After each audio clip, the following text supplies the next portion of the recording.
Welcome to This Explainer.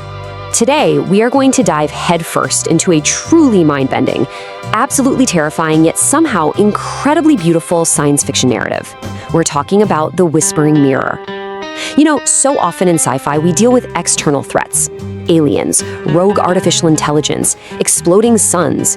But what happens when the threat is you? When reality itself begins to literally fracture around you? That is exactly what we are unpacking today. We're going to explore the incredibly detailed logs of a scientist who finds herself trapped in a situation where the fundamental rules of physics and, honestly, the fundamental rules of the self just completely fall apart. So let's jump right into this. Okay, I want you to just picture this for a second. Imagine waking up, you open your eyes, and you're in this totally sterile, unfamiliar room. You're out on the absolute edge of explored space, millions of miles from anything you know. You sit up, you look across the room, and your own reflection looks back at you. But before you even move a single muscle, your reflection opens its mouth and says to you, "Today you die again." I mean, wow, talk about an immediate sense of absolute dread, right? This single chilling moment throws us straight into a universe where you literally cannot trust your own eyes. It tells us right away that whatever is happening here, the standard laws of reality have been thrown completely out the window. And that terrifying scenario, that is the exact reality for our protagonist, Dr. Lenara Voss. She has just arrived at Station Erebus 7, and from the very first second, the environment is just entirely hostile to human senses. She looks out the viewport, and she notes that the stars out there just look wrong. They're way too sharp, they feel way too close, almost like they're pressing in on the station. And then there's the bathroom mirror. She goes to wash her face, and her reflection, it smiles a full second too late. Think about how deeply unnerving that would be. She raises her hand, and the reflection waves before she even starts moving. It gets so bad that she actually smashes the glass in sheer panic. But the horror doesn't stop. In every single falling shard of that broken mirror, her eyes are still looking at her, and they are blinking completely out of synchronization with her own eyes. It's just a total visceral nightmare. Now, alongside these physical horrors, there is a massive, profound disconnect between what the official records say and what Dr. Voss is actually experiencing. The official station logs, they claim she arrived 3 weeks ago. They say she's the new quantum cartographer, she has a perfectly clean record, no prior incidents, and absolutely no family. But Dr. Voss's own mind is telling her a completely different story. She is plagued by these impossible, visceral memories. She can vividly remember the distinct taste of strawberries on a planet she knows for a fact she has never, ever visited. She constantly hears the echo of a lover laughing in her head, a beautiful sound that always abruptly turns into desperate screaming.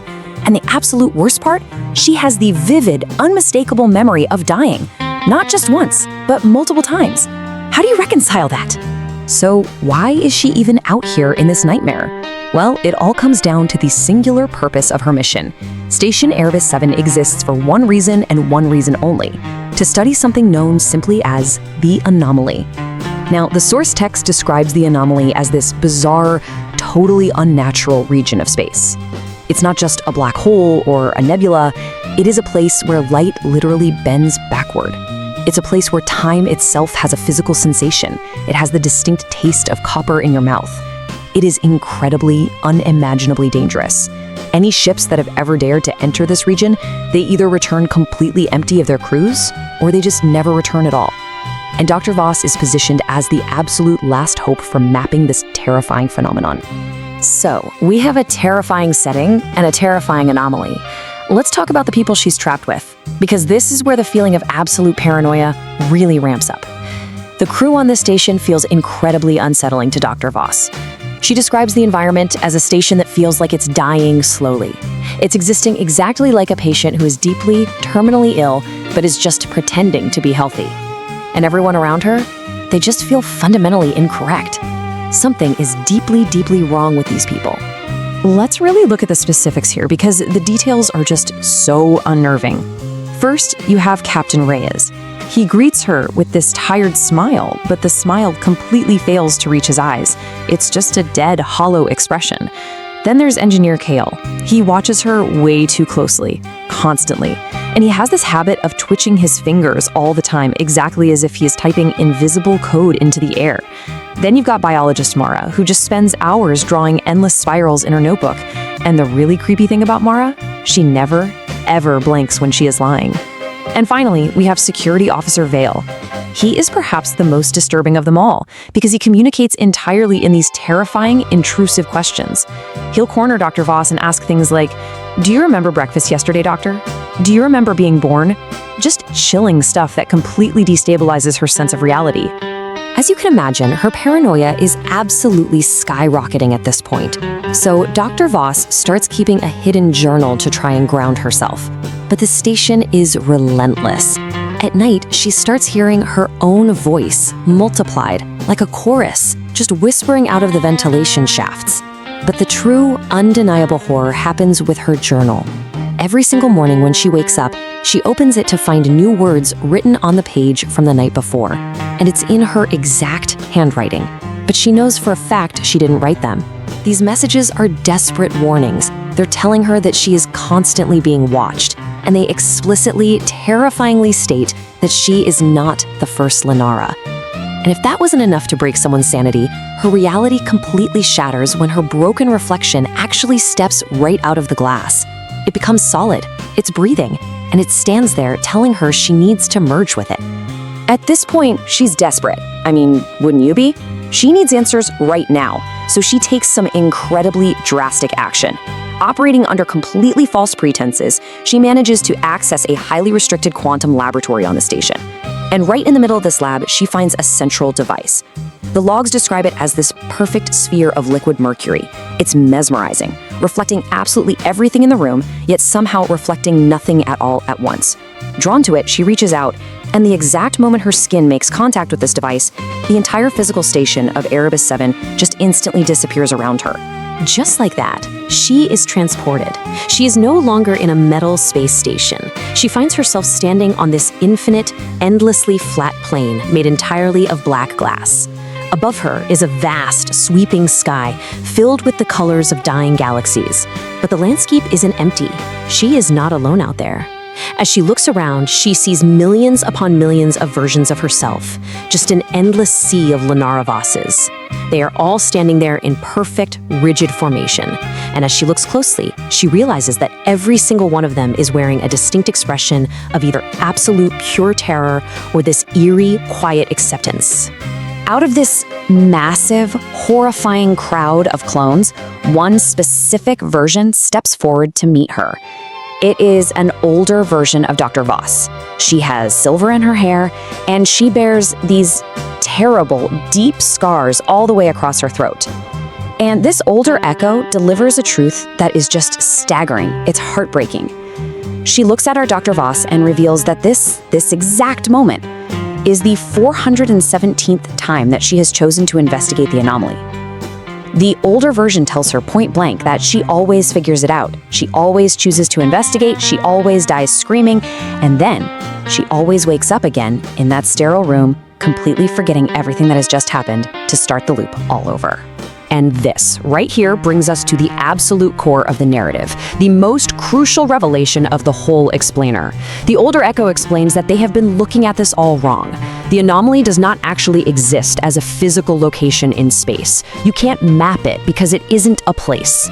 It is a mirror. It is a cosmic mirror that literally reflects consciousness across parallel selves. Think about that. Every single time an expedition ship enters that area of space, the anomaly simply reaches out and pulls another parallel version of Dr. Voss into this reality. It just replaces the previous version that inevitably broke under the sheer psychological strain of it all. It is a terrifying machine of replacement. Suddenly, she is slammed back into the station. Mere seconds have passed since she touched the sphere, but her entire perspective has been forever changed. She can finally see the cracks in her reality, and she realizes the truly horrific truth about her crewmates. That official crew she thought she knew, Captain Reyes, biologist Mara, engineer Kale, they are a complete and total lie. The absolute truth is that they were never replacements sent by command. They are all previous, discarded versions of Dr. Voss herself. The station, or the anomaly, has reshaped them into other people to manipulate the newest arrival. Captain Reyes is actually a version of Dr. Voss who was completely broken by guilt. Biologist Mara is Dr. Voss driven totally mad by the knowledge she found. Engineer KL is Dr. Voss still trying desperately to warn the next iteration. She has literally been interacting with the shattered pieces of her own psyche this entire time. However, as the pieces fall into place, she realizes there is one major exception among the crew. Only Security Officer Valet is different. As the station's illusion finally starts to break down, as the walls dissolve and turn into reflective glass, Valet drops the act and reveals who he truly is. He is not an echo of Dr. Voss. No, he is the original human explorer. He is the man who discovered the anomalies centuries ago, and he has essentially become its anchor. He is the one trapping all of them in this infinite, agonizing loop.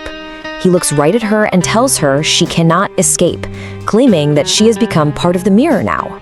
Desperate to survive, Dr. Voss runs. She flees into an infinite, labyrinthine corridor made entirely of reflections. It's a maze where every single choice she makes spawns dozens of new corridors. She is forced to fight different, twisted versions of herself. She has to make terrible deals and literally sacrifice pieces of her own soul just to keep moving. But through this immense struggle, a profound realization washes over her. The anomaly, despite all this suffering, is not actually inherently evil. It isn't trying to be malicious. Rather, it is a shattered, primordial consciousness. It's ancient, and it has been collecting copies of sentient minds for centuries, for one simple, tragic reason. It is intensely, profoundly lonely. It is desperately pulling all these minds together, just because it wants to feel whole again. But knowing that doesn't make escaping any easier, because the entity is going to use absolutely everything it has to keep her there. And the ultimate temptation arrives. Standing in her path is Lyra.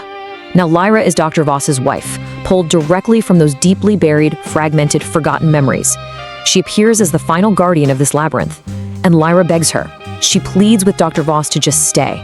She promises her that if she just gives in, if she stays here within the mirror, they will be together forever. They will never lose each other again. You have to imagine, for a woman who has died horribly 417 times, the temptation to just stop running and rest in the arms of the woman she loves is almost completely unbearable. So, what do? How do you possibly break a cycle like this? Well, instead of choosing to blindly escape, and instead of surrendering to the false comfort of Lyra, Dr. Voss does something completely unexpected. She makes a groundbreaking choice. She decides she is going to shatter the central mirror entirely, right from the inside. And she doesn't do this by using physical force or weapons. She does it by opening herself up and pouring absolutely everything she is directly into the anomaly. She forces this ancient entity to absorb every single memory she has, every painful death, every single moment of profound love, and every single terrified scream she possesses across all those hundreds of lifetimes. She aims to completely, utterly overwhelm its system with raw humanity. And her plan works perfectly. This overwhelming, massive flood of raw, unfiltered human experience is simply too much. It forces a complete change in the entity. The primordial consciousness literally screams across realities. You see, by receiving the full, messy, agonizing depth of a complete human soul, rather than just bouncing surface reflections back and forth, the entity experiences true multiplicity for the very first time in its existence. It is no longer just relying on hollow, repeating echoes to feel less alone. The cycle is finally definitively broken. The false reality of the station immediately explodes into this blinding, all-encompassing light, and the entire simulation just shatters into nothingness. When Dr. Voss finally opens her eyes again, she awakens on a small rescue shuttle. And this time, it is unmistakably a real rescue shuttle. The nightmare is over. She is the sole survivor of Station Erebus 7. She has finally managed to break that torturous loop of 417 deaths, and in doing so, she has become the woman who walked out. Up in the front of the cabin, the pilot of this rescue shuttle turns around. He's a total stranger, but he has these incredibly kind eyes. And he looks at her, battered and exhausted, and asks her what on earth happened out there in the dark. Dr. Voss doesn't launch into a long explanation. Instead, she just looks at her own reflection in the shuttle's viewport. And for the very first time since she arrived at that doomed station, her reflection smiles at her at the exact same time that she does. There is no lag, there is no sinister delay. She is finally whole. She turns back to the pilot and gives a remarkably simple, yet immensely powerful explanation for how she survived. She just says, "I remembered." And this final moment, it brilliantly illustrates the massive cosmic shift that has just occurred. As she looks out that window, far behind their fleeing shuttle, the anomaly flickers one final time in the dark of space. Because it has finally been given the gift of experiencing true multiplicity, it doesn't just vanish. Instead, it blooms. It transforms into this breathtakingly beautiful constellation of brand new stars. And the amazing implication here is that each of those new stars contains an entirely different story, an entirely new reality. Dr. Voss is set free at last, and the universe itself is forever fundamentally changed by her choice. So as we wrap up, I want to leave you with this final chilling thought directly from the source material. Dr. Voss admits that even now, even though she's safe, sometimes in the quiet moments back in the real world, she still hears the faint whispering of her reflections echoing in her mind. And you know what she does? She smiles back at them. So I have to ask you, if you had survived the deepest, darkest depths of space, if you had unraveled the very nature of reality and your own mind, and you sometimes still heard the whispering mirror in those quiet moments, would you have the courage to smile back? Thank you so much for joining me for this explainer. I really hope this deep dive has sparked your curiosity and made you think just a little bit differently about the fragile, fascinating nature of memory and self. Catch you next time.